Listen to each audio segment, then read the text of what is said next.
Former President Donald Trump scheduled to headline the Bitcoin 2024 conference down in Nashville over the weekend.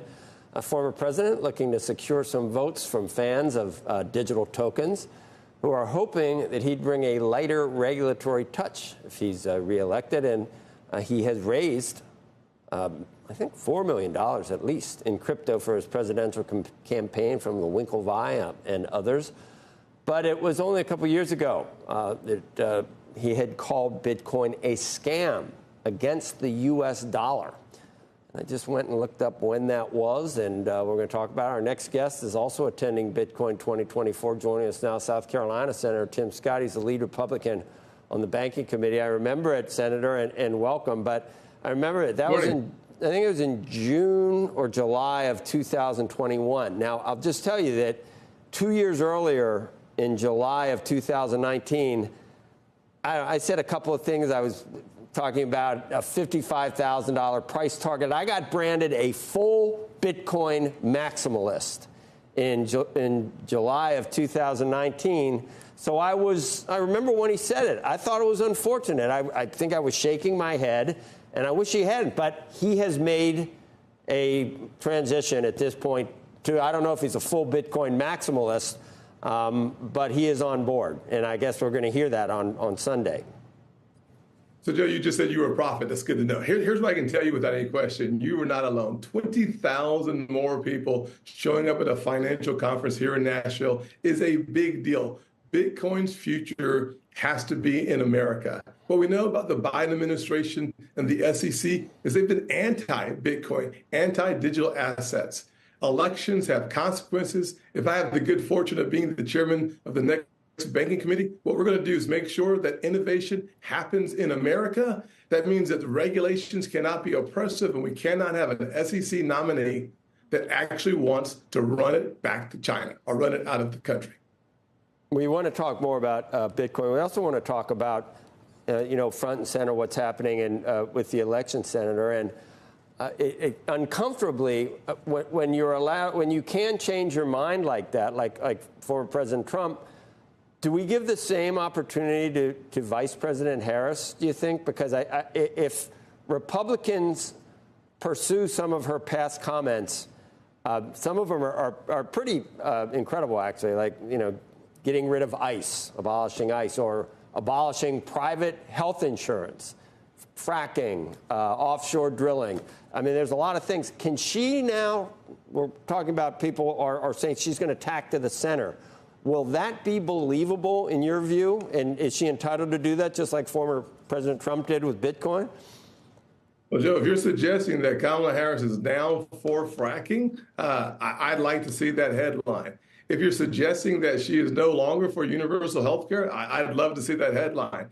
If her comments are going to be taken seriously, let's just use her most recent comments about our allies. America must be loyal to our allies, not adversarial. Her comments about Israel and calling for a ceasefire before they've won the war, that's not strong, positive, powerful leadership. That's not deserving of the global stage. Frankly, we need a president that we can count on. And what we know about Donald Trump is that he produced results. We don't have to ask him, what do you think? We should look back at what he did. The Abraham Accords in the Middle East, or here at home economically, 1.4% inflation, 7 million new jobs, 2/3 of those jobs, women and minorities. We saw unemployment for every demographic fall precipitously to historic lows. So what we're going to contrast is not simply what they've said, but what they've done. Kamala Harris is the border czar. What has happened in the last 4 years on our border? 10 million illegal immigrants have crossed our southern border. What did the director of the FBI say recently? He is worried about terrorism in America because of our southern border. I've been saying it for more than a year. Our southern border has allowed sleeper cells into our country, 100,000 Chinese nationals. But let's get back to the economy. For millennials, 7%. Go ahead, Senator. Devastating for first-time home buyers.